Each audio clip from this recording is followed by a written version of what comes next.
Taigi, apie ką nutyli nekilnojamo turto brokeriai Bulgarijoje? Šitą informaciją arba asmeninius perliukus šiandien sužinosite, jeigu nuspręsite savarankiškai įsigyti nekilnojamo turtą Bulgarijoje.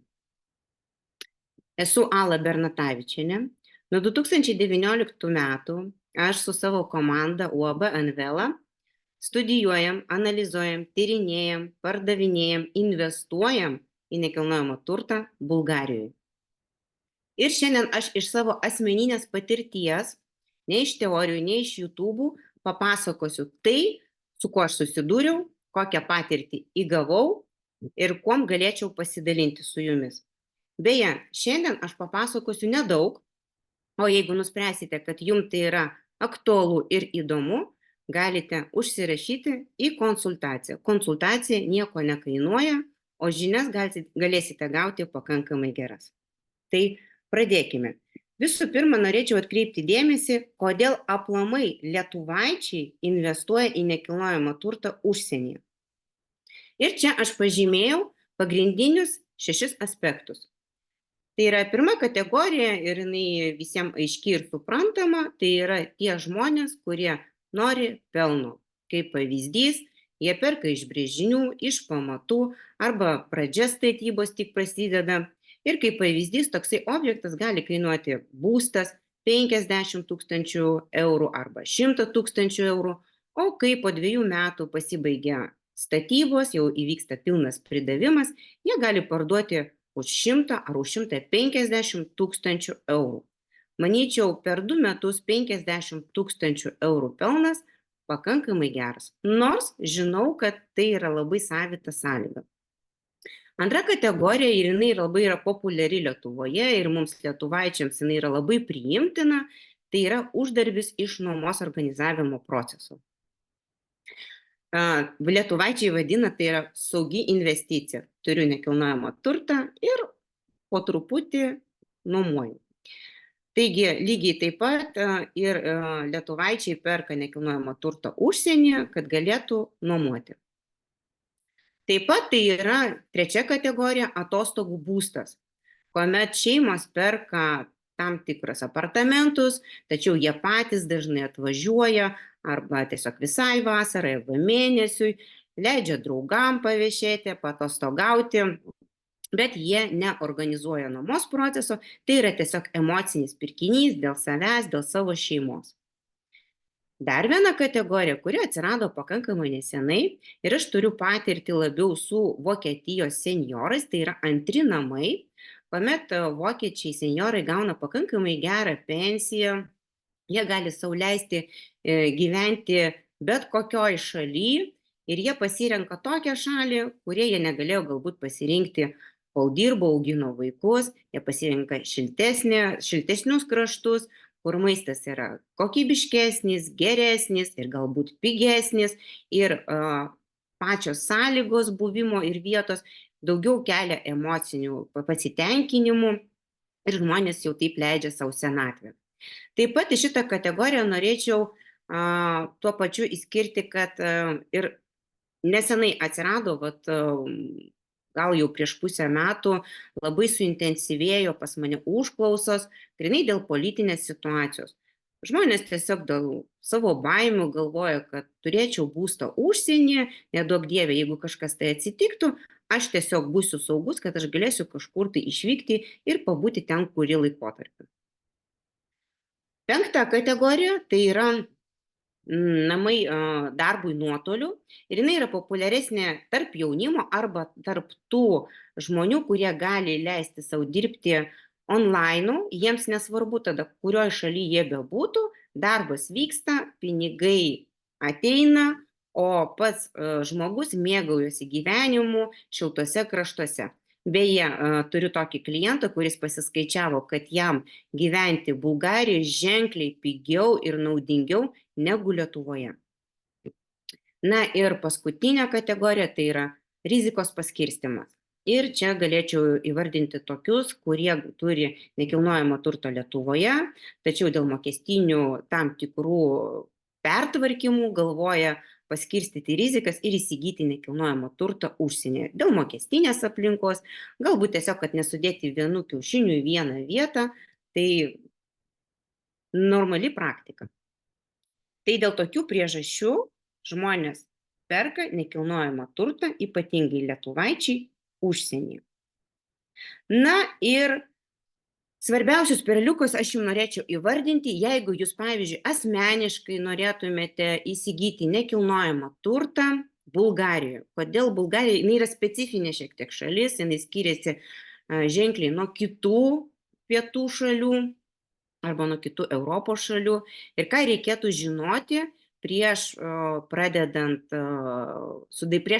sudaryti sandorį nekilnojamo turto, jau notarų, jau pasirašant sutartį, atiduoti pinigus, ką jūs turėtumėte žinoti, kad būtų jūsų investicija saugi ir jūs džiugintų. Na, visų pirma, tai yra numeris 1 ir labai svarbus aspektas, tai yra turėjimas akto 16. Kas tai yra? Pagal mūsų Lietuvos savoką tai yra 100% statybų pabaiga. Tai yra pridavimas. Kodėl tai yra labai svarbu? Jeigu nėra akto 16, tai vanduo ir elektra kainuos dvigubai brangiau. Na, kaip pavyzdys, jūs turbūt, jeigu domėjotės nekilnojamo turto ir žiūrėjote skelbimus nekilnojamo turto portaluose, tikrai matėte, kad Bulgarijoje daug yra pigaus turto 20, 30, 40 tūkstančių eurų. Kodėlgi jisai toks nebrangus? Vien tik tai dėl to, kad vystytojas turi tik tai aktą 15, o akto 16 jisai neturi. Dėl kokių priežasčių jis gali to neturėti? Reiškia, netitiko statybos standartų ir valstybės, ir statybų organizacijos. Tai yra labai svarbus aspektas. Todėl, kad už elektrą ir už vandenį žmogus moka dvigubai daugiau. Šito turto likvidumas yra prastas ir beje visiškai nesaugus. Antras ir labai mažiau svarbus aspektas, jeigu jūs nuspręsite įsigyti nekilnojamą turtą ir nuomoti, pirmą klausimą, kurį jūs turėtumėt užduoti vystytojui, brokeriui, tai yra, kas man padės organizuoti nuomos procesą. Kodėl tai yra svarbu ir ypatingai Bulgarijoje. Jeigu jums pasakys vystytojas neorganizuoja nuomos proceso, iš karto įsitempkite. Nes tada kitas klausimas, o kas man padės tai daryti? Nes nuotoliu jums bus pakankamai sunku tai suorganizuoti. Nebent jūs turite kažkokių kitokių sugebėjimų. Jeigu jums pasakys vystytojas, jūs galite organizuoti šitą procesą per brokerį, iš karto sakau, ne, nedarykite šitos klaidos. Brokeriai Bulgarijoje skiriasi nuo mūsų brokerių ženkliai. Čia yra barbė devindarbė, apsijama visko daug ir daug ko iki galo nepadaro. Na, kaip pavyzdys, vienas brokeris gali turėti 20, 30, 50 objektų. Jisai turi suorganizuoti ir srautą klientų, ir kad laiku būtų išvalytas būstas, ir kad nesuniokotas po svečių būstas būtų. Tai yra tikrai didelis toksai plaštas atsakomybės krenta ant to brokerio. Ar jisai tinkamai tai daro? Nuoširdžiai pasakysiu, iš savo klientų, iš savo patirties, ne. Dar kitas momentas, kuris irgi yra labai svarbus, Bulgarijoje dar yra tradicija atsiskaityti grinais pinigais. Na, kaip pavyzdys, atvažiavo svečiai, atsiskaitė grinais pinigais, ar buvo svečiai, ar nebuvo svečiai, ar atsiskaitė, ar neatsiskaitė, jūs to iki galo nesužinosite. Automatiškai jūsų grąža tikrai bus ženkliai mažesnė, negu jeigu šitą visą procesą pasiimtų į savo rankas administratorius. Tai yra vystytojo paskirta įmonė, ir sakau, kad tai yra įmonė, arba vystytojas pats. Ir tai yra didžiulė komanda. Komanda marketingo, komanda valymo, apsauga, techninių darbuotojų, kurie prižiūri jūsų būstą, kurie suinteresuoti, kad kuo daugiau pas jūs apartamentuose būtų svečių. Automatiškai ir uždirba vystytojas, ir uždirbate jūs. Tuo pačiu visą laiką užeina į apartamentus valytoja, kuri pasižiūri, ar jokių nėra nusiskundimų, ar nėra kokiu nors būsto pažeidimu. Tai yra svarbu, nes vien tik tai susidėvėjimas, mes irgi skaičiuojam, kad tai, ar po metų man reikėtų daryti remontą, ar po 3, ar po 5, be abejo. Tai su bulgarais brokeriais nuoširdžiai rekomenduočiau nelabai draugauti. Be abejo, kad kiekvienas turi savo pasirinkimą ir kiekvienas gali pasakyti, ką tu čia man Ala sakai, aš turiu patirtį, aš pats eisiu. Ne problema, mano reikalas įspėti. Taip pat norėčiau atkreipti dėmesį į bulgarų mentaliteto ypatumus. Jeigu jūs žinote puikiai, kas yra manjana, ispanai, pietiečiai, niekas niekur neskuba, taip padarysim, taip bus rytoj. Bulgarai irgi tokie patys, aišku, galbūt ne tokie patys kaip ispanai, tačiau jūra, saulė padaro su žmonėms savo. Jie tikrai neverslus ir niekas niekur neskuba. Pagrindinį aspektą pasakysiu taip, jeigu norite gerai gyventi Bulgarijoje, jums reikia susidraugauti su bulgarais. Jiems labai patinka gyvas bendravimas, netgi mes suprantame puikiai, kad ne kiekvienas gali skristi, važiuoti, bendrauti, online bendravimus. O jeigu mes kalbėsime apie mus, mes savo klientam padedam ir tarpininkaujam komunikacijoje tarp vystytojų ir klientų. Ir be abejo, mes stengiamės padaryti maksimaliai, kad komunikacija būtų sklandi. Beje, norėčiau pasakyti, kad bulgaram labai patinka lietuviai. Tačiau jūs turite įsidėmėti, kad bulgarai niekur neskuba. Ir tai tikrai įtakoja tam tikrus sutartinius įsipareigojimus. Jie tikrai viską padaro, bet ne visada laiku. Dar vienas labai svarbus aspektas, tai kas būtų jūsų kaimynai. Na, įsivaizduokit, jūs atvažiuojate į Bulgariją, jums patinka kompleksas, jums patinka lokacija, infrastruktūra, apartamentai, viskas yra gerai, jūs nusprendžiate įsigyti. Pasidomėkite būtinai pas vystytoją, administratorių, kasgi ten bus per kaimynai. Nes gali būti, kad tokio tipo objekte, kur yra 150 būtų, savininkai yra iš skirtingo pasaulio šalių. Tai gali būti ir iš Vokietijos, ir iš Didžiosios Britanijos, ir iš Lietuvos, ir iš Rusijos, iš visų pasaulio kampelių. Ir kodėl aš sakau, kad tai yra svarbu atkreipti dėmesį, kas būtų jūsų kaimynai. Nes jeigu jūs perkate kompleksą ir komplekse yra baseinas, apželdinimas, vaikų zona, skėčiai, gultai, tai viso to reikalauja priežiūra. O priežiūra tai yra pinigai. Ir savininkai moka 1 kartą per metus administravimo mokestį, kad viskas sklandžiai būtų, kad viskas gražiai atrodytų, kad būtų baseinas išvalytas paruoštas sezonui, kad žolytė būtų sutvarkyta, kad gėlytės pasodintos, kad vaikų aikštelės būtų atnaujintos. Ir dabar įsivaizduokite, mes žinome puikiai situaciją, kad dabar šiuo metu Rusija negali padaryti dėl tam tikrų sankcijų pavedimus. Kas iškyla? Skola. 1 kartą, 2 kartą ir gaunasi įsiskolinimas. Kas tą įsiskolinimą turi padengti? Vokietis, bulgaras, lietuvis ir kyla klausimas. O kasgi padengs tos įsiskolinimus? Tai čia yra labai svarbus klausimas, kas yra mano kaimynai, ar jie mokus, ar savininkai yra padorų žmonės, ar nebuvo skolų, o jeigu buvo, kaip jos buvo padengtos. Ir ką daryti, jeigu atsiranda skolos šitam objekte ir ar tvarkysis toliau ir apželdinimo teritorija ir tvarkymas baseinų. Įsidėmėkite. Dar vienas svarbus aspektas, tai yra, ar verta pirkti iš antrinės rinkos. Ką reiškia antrinė rinka? Antrinė rinka aš jau vadinu pastatas, kuomet jam jau kokių 10 metų. Kodėl aš sakau 10, 5, jau galima sakyti taip, 10-7 metai. Anksčiau bulgarai vystytojai, ypatingai pakrantėje, aš kalbu tik tai apie pakrantę, statė vasarnamius. Tai yra, jie tikrai neatitiko taip, kad galėtum gyventi žiemos laikotarpiu, rudenį arba pavasarį.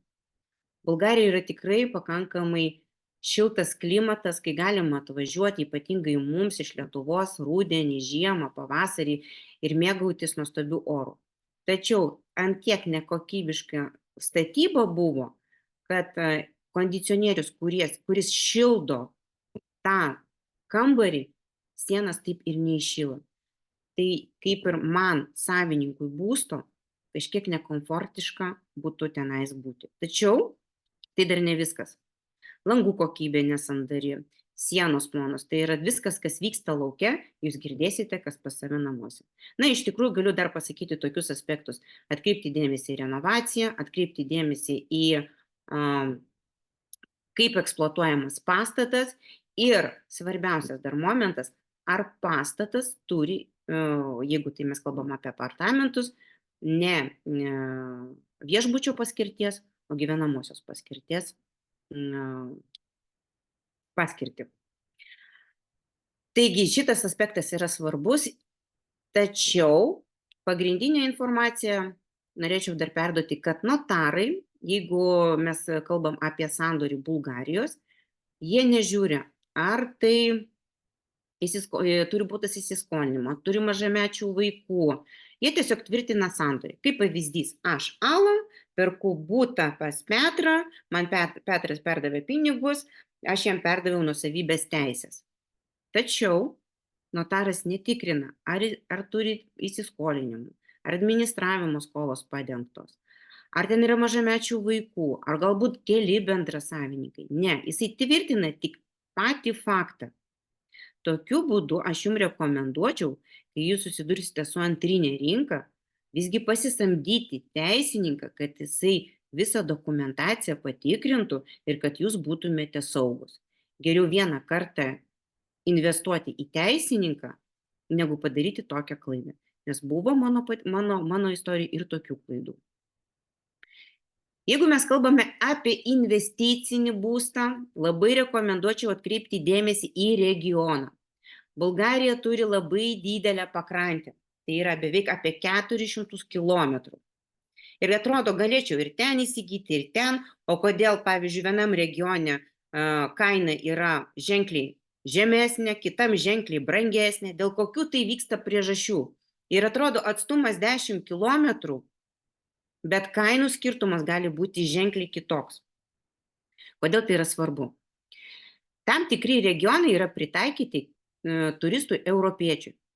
Kaip pavyzdys, į saulėtą pakrantę suvažiuoja begalės daug vokiečių, britų, lenkų.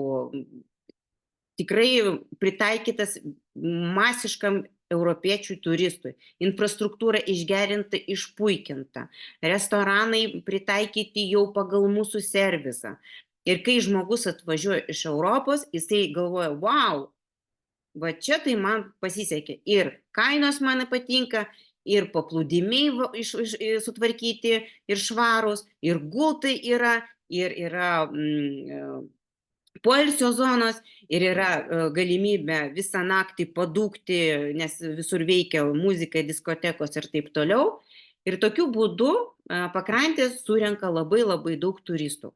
O kitas, pavyzdžiui, regionas taip nebus pritaikytas turizmui. Ir jisai nesurinks tiek daug svečių, kiek surinktų, pavyzdžiui, viena lokacija ar kita lokacija.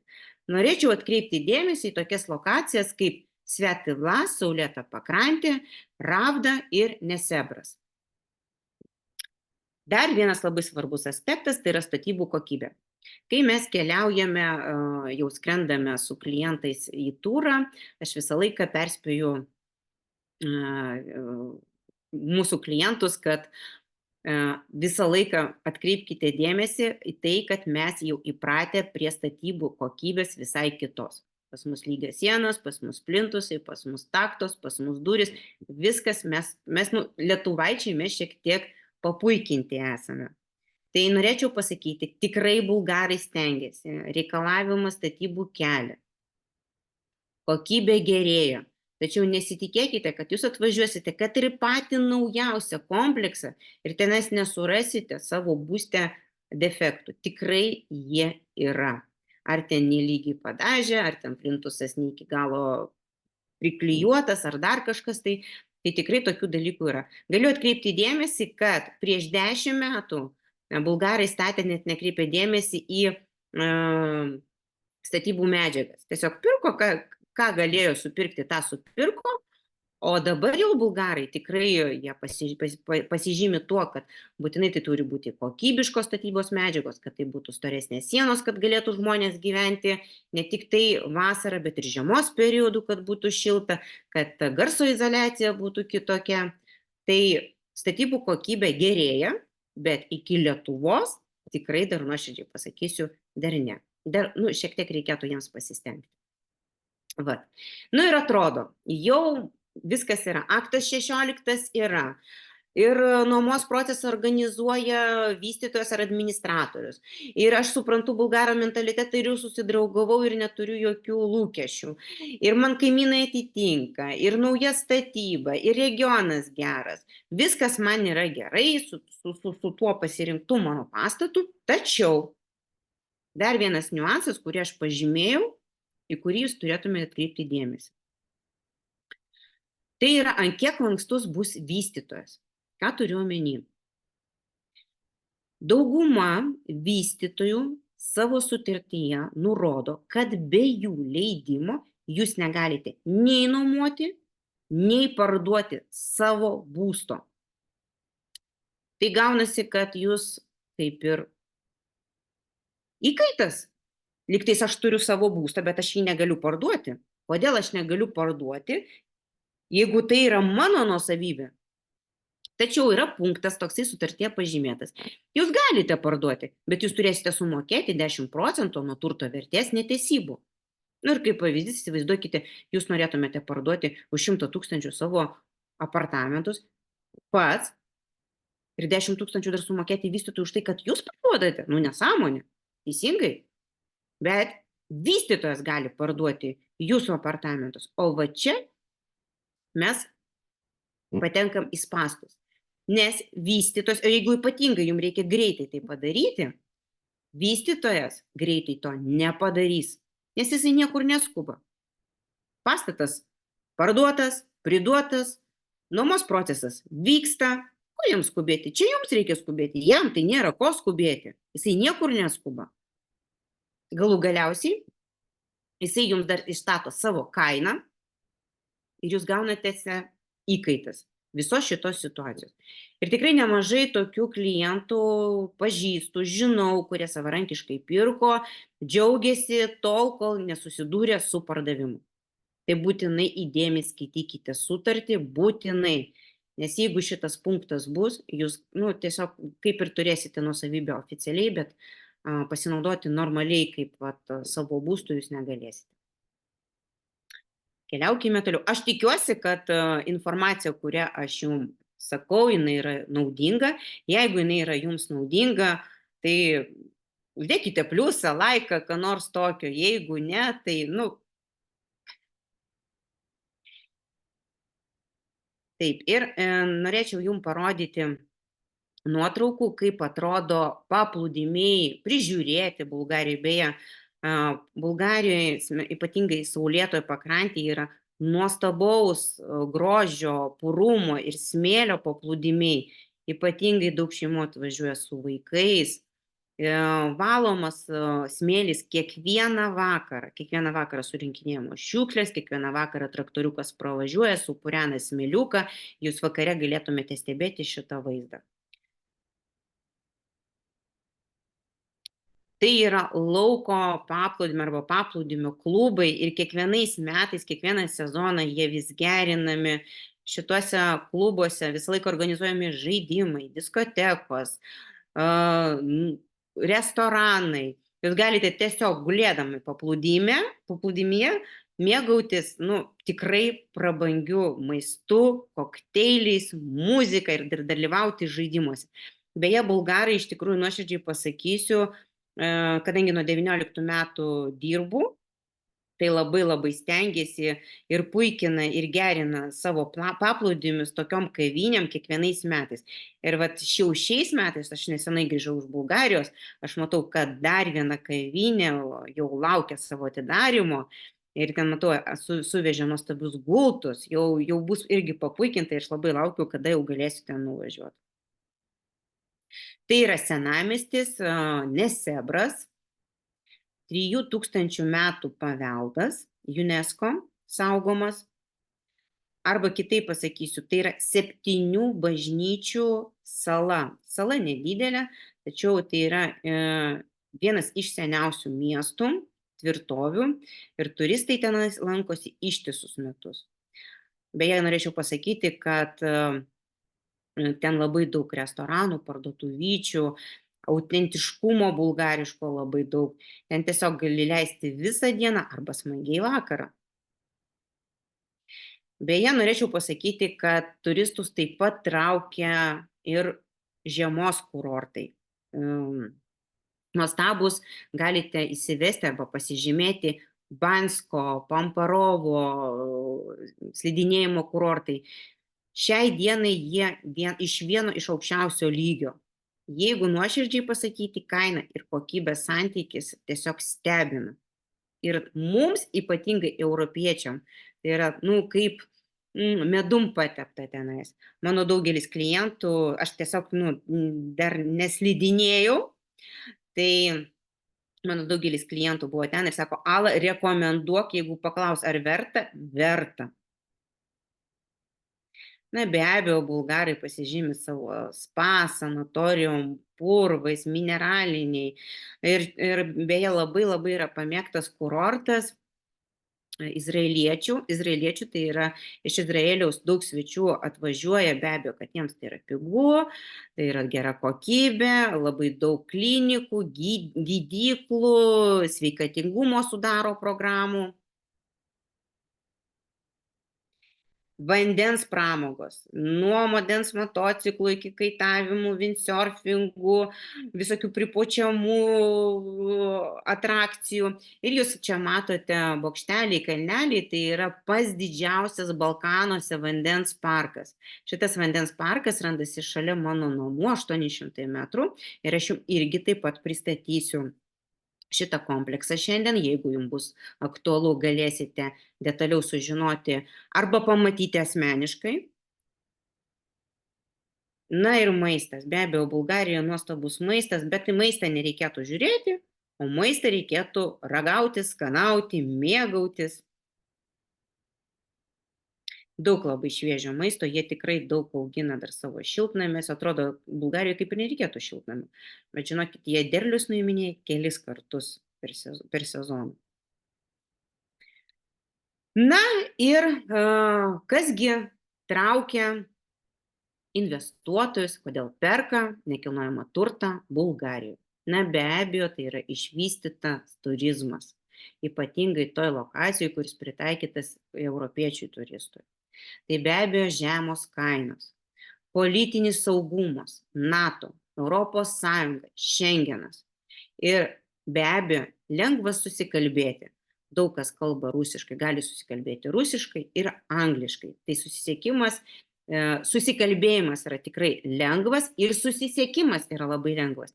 Jau nuo gegužės mėnesio 3 dienos Ryneiras tiesioginius skrydžius atidarė ir skraidins penktadieniais ir sekmadieniais mūsų lietuvaičius į Burgasą. Be abejo, yra į Varną skrydžiai iš Vilniaus, o iš Kauno į Burgasą tai yra tiesiog arčiau saulėtos pakrantės. Na ir vienas iš svarbiausių aspektų, kodėl investuoja dabar lietuvaičiai į Bulgariją, tai yra nekilnojamo turto rinkos perspektyvos. Ir kokios gi tai perspektyvos? 2025 metais Bulgarija planuoja įsivesti eurą. Šiai dienai jie turi savo vietinę valiutą levą. Taip, jau dabar galima daug kur atsiskaityti eurais, jau jie po truputį tą įprotį įsiveda, kaip mes kažkada, tai kol pas mus buvo litas. Tačiau norėčiau jums visiems priminti, kas įvyko Lietuvoje, kai įsivedė euras. Ar kainos krito? Ar įvyko krizė? Prisiminkime, kaip viskas augo. Pusę metų pas mus buvo toks savotiškas stagnacijos laikotarpis, kai konvertavosi euras litas į eurą ir tuo metu dar kainos taip nesproginėjo, neaugo. Kas įvyko po to? Mes puikiai galime prisiminti, kaip pradėjo viskas augti. lygiai tokia pati situacija įvyks ir Bulgarijoje. Analogiškai, mes tiesiog jau žinome, kaip bus, nes mes šitą istoriją jau pragyvenom. Dėl to, kadangi mes jau žinome, kaip bus, mes jau tą istoriją pragyvenom, dėl to lietuvaičiai investuoja ir tikisi be abejo, kad jų pinigai ir būstas, jų vertė užaugs. Taigi laikas investicijai yra šiai dienai labai labai palankus.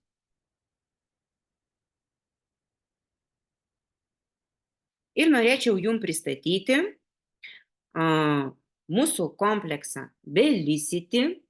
Tai yra vakare padaryta nuotrauka, apšvietimas, baseinas 2023 metais. Vasarą, Liepos mėnesį jisai atidarė duris savo pirmiems svečiam, ne savininkam, svečiam. Ir jau pirmą sezoną, pirmą vasarą jau buvo gausu, buvo ypatingai rugpjūčio mėnesį labai buvo gausu, daug vaikų, daug šeimų buvo ir prie baseino, ir prie jūros. Beje, šitas pastatas randasi 300 metrų iki jūros. Pavyzdžiui, iš 4, iš 5, 6 aukšto galite pamatyti jūrą. Čia yra 6 aukštis pastatas. Štai čia atrodo lokacija tokia, matome saulėtą pakrantę, šalia Nesebras ir šitas kompleksas randasi Ravdoje. Trumpai norėčiau pasakyti, paminėti, kas tai yra per lokaciją Ravda. Tai yra šeimos kurortas, labai ramus kurortas, kur per sezoną suvažiuoja daug šeimų, nes jeigu kalbėsiu apie saulėtą pakrantę, ten atvažiuoja labai daug jaunimo. O jau, pavyzdžiui, tokia šeimos kurortas suvažiuoja į Ravdą. Štai taip atrodo planas ir nuotraukoje jūs matėte Zgrada B1 ir B2, tai yra jau kompleksas, kuris dirba, funkcionuoja, priiminėja svečius, baseinas, gultai, vaikų zona, apželdinimas. Ir šiuo metu statomas yra pastatas šalia A1, A2. Jame bus restoranas 500 kvadratinių metrų, medicinos centras sveikatinimosi, pagrindinis receptionas, tai yra administratorius tenais bus, nes dabar jisai yra B komplekse, požeminis parkingas, taip pat kas su elektromobiliu važinėja pakrovėjas, fontaniukas, na ir be abejo vaizdas į jūrą ir į baseiną. Ir štai taip pat, tai yra nuotraukas, aš jums tiesiog norėčiau parodyti, kaip atrodo jau pastatytas ir veikiantis pastatas. Tai yra viduje. Beje, norėčiau pasakyti, kad kiekvienas savininkas gali įsirinkti dizainą baldų, spalvas, taip kaip jam norėtųsi. Jeigu norite, jūs galite įsirengti butą patys, jeigu norite, jūs galite pasinaudoti vystytojo pagalbą, jie turi dizainerį, jie jums atsiųs projektą suderinimui, jūs parinksite spalvas, finansavimą ir taip toliau, ir taip toliau. Tai yra finansavimą, norėčiau pasakyti, kaip pavyzdys, noriu, kad mano baldai kainuotų 10 000 ir nedaugiau. Dizaineris yra pareiga jums padaryti taip, kad baldai kainuotų 10 000 ir nedaugiau. Tai yra viduje.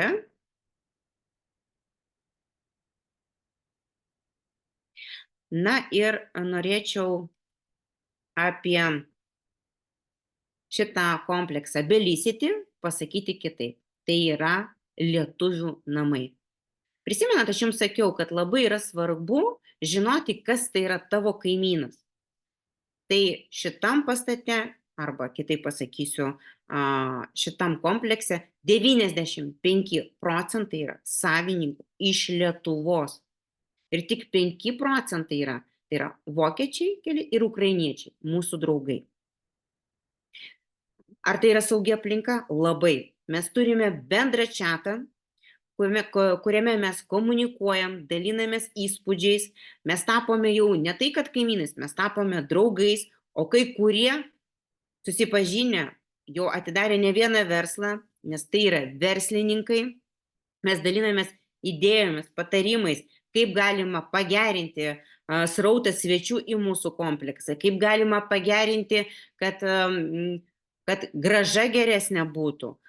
Mes visą laiką kažką tai sugalvojam, tarpusavę komunikuojam. Be abejo, tai yra, pasakysiu nuoširdžiai, užsienyje turėti nekilnojamą turtą ir turėti savo uždarą bendruomenę, tai yra labai labai svarbu. Pas mus taip viskas ir gavosi.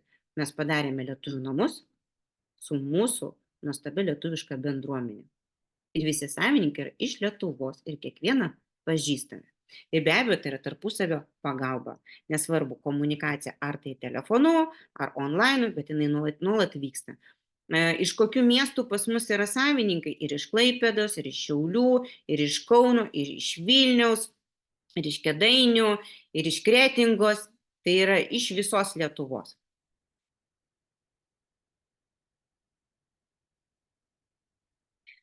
Na ir jeigu kalbant apie uždarbį, kągi mes galėtume,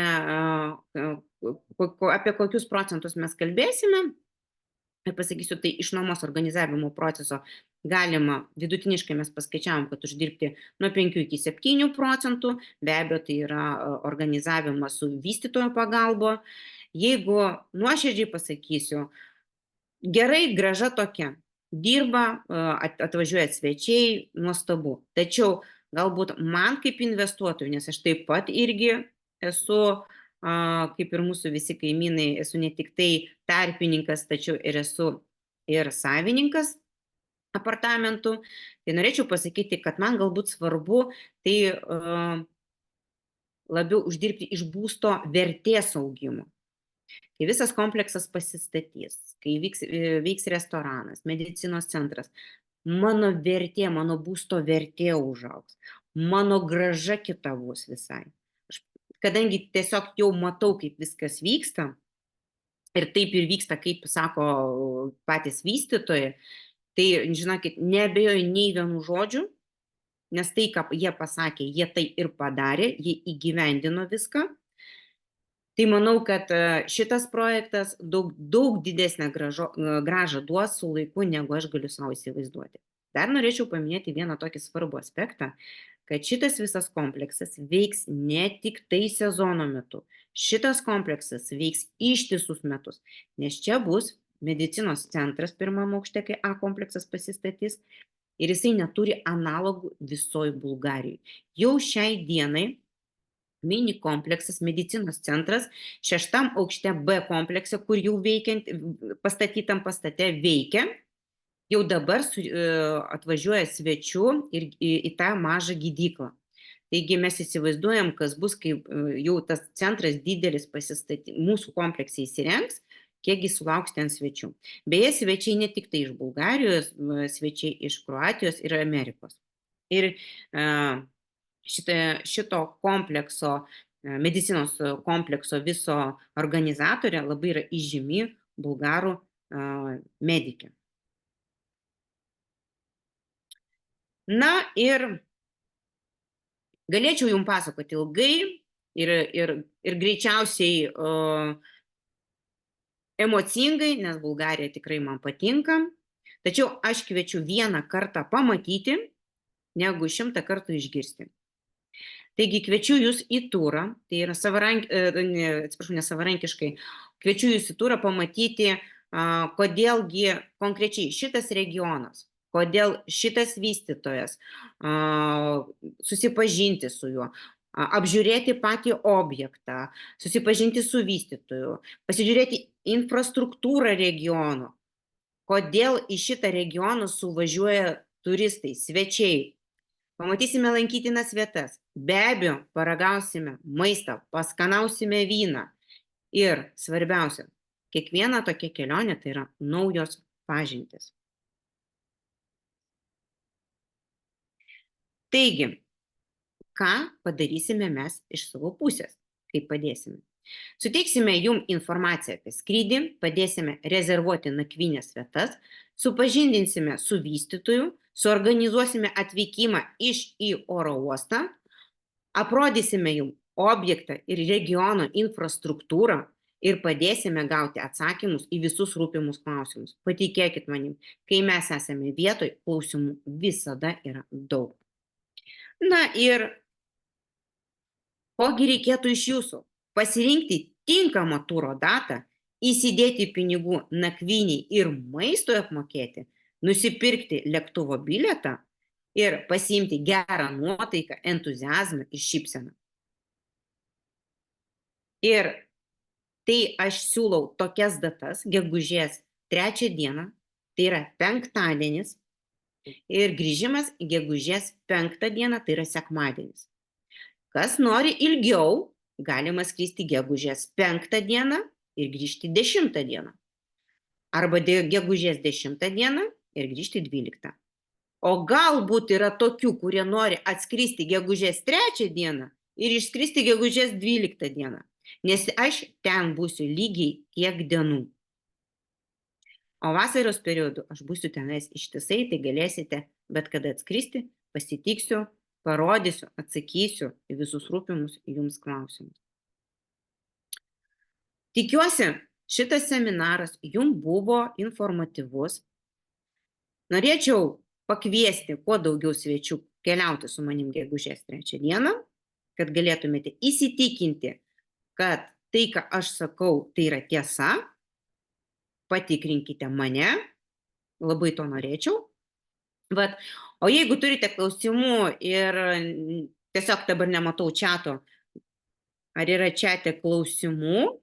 Tuola, kol kas perjung skaidrę su savo kontaktais, kad galėtų dar mūsų klausytojai tavo kontaktus nusifotografuoti ir užsiregistruoti asmeniniam konsultacijom ir gauti daugiau informacijos. O čate turim Jurgitos klausimą. Kokios kvadratūros apartamentai? Kvadratūros apartamentai nuo maždaug 33 kvadratų iki 165. Reiškia, turim pasiūlymų pagal kiekvieno pageidavimus. Taip. Ir kitas klausimas yra, kad kiek reikėtų investuoti į optimalų variantą? Kiek reikėtų investuoti, pavyzdžiui, šiai dienai studijų tipo būtas kainuotų maždaug apie 60 000 eurų. Tai studijų tipas tai yra optimalus. Jeigu mes norėtume šiek tiek daugiau, tai būtų su vienu miegamu. Nuo 60 000, maždaug diapazonas nuo 60 iki 90-100 000 galima investuoti. Taip, ir aš matau, kad yra Beno prašymas atsiųsti detalesnės informacijos ir nuorodą į šitą projektą, tai tikrai Benai atsiųsim. Ir matau dar Rasos klausimą, kokie yra mokesčiai notarui, registrui, tarpininkui ir panašiai. Tarpininkui mokesčio jokio nėra. Tai yra, už mūsų paslaugos atsiskaito vystytojas, tai yra pliusas. Notariniai mokesčiai Bulgarijoje tikrai yra dideli. Bet tai ne tik tai notariniai mokesčiai, tai yra notaras, vertėjas, advokatas, kadastrų registras, savivaldybės, skaitliukų pajungimas prie jūsų vardo,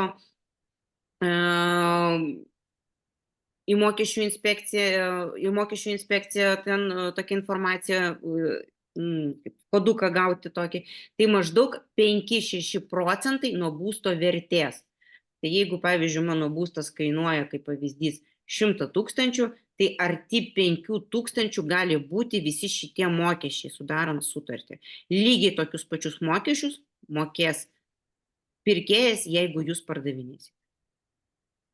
Ir matau dar vieną klausimą, kaip žinot, kad vystytojas turės tą 16 aktą, jeigu perkam nebaigtą statybą. Tai jeigu Ala leisi, aš turbūt atsakysiu, kad čia jau renkantis vystytoją ir perkant nebaigtą statybą dar reikėtų turbūt labai pasigilinti į pačią vystytojo reputaciją, jo patirtį ir ankstesnius objektus, jeigu jis jų turi.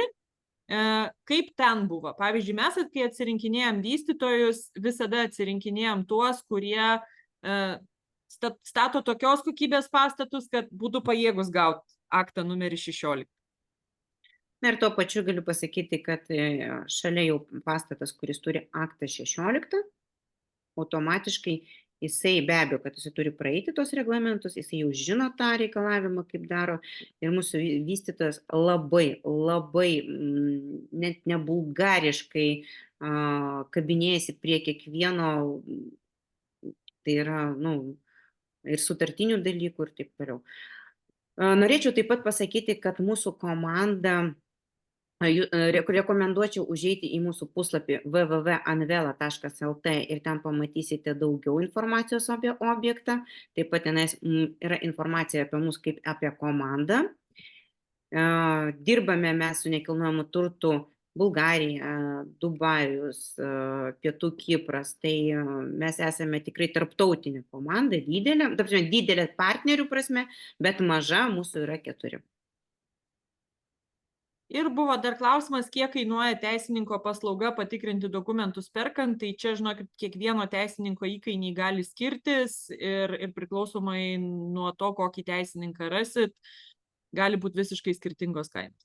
Aš galiu pasakyti vienintelį dalyką, kad jeigu jūs kaip pavyzdys suradote kompleksą, būtinai, nepaminėjau, geras klausimas, jums reikia surasti tokį teisininką, kuris būtų nepriklausomas, nesusietas su šito kompleksu. Jeigu jums pasakys, pavyzdžiui, vystytojas, aš turiu teisininką, gali pasikonsultuoti, nerekomenduočiau.